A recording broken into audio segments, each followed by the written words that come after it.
Speak of the devil, 10 feet down the trail, and here's some jewelweed.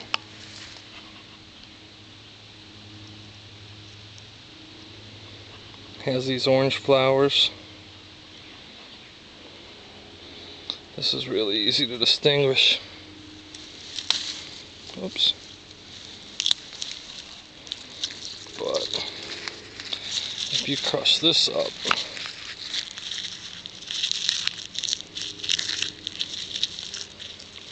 and put the juices on an insect bite or poison ivy, so I'm told, you get instant relief. It has the same ingredient that calamine lotion and stuff has, and it works.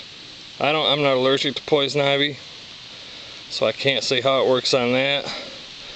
But as far as insect bites like mosquitoes and deer flies, black flies, chiggers, it works awesome. Instant relief, and it lasts. And it's edible.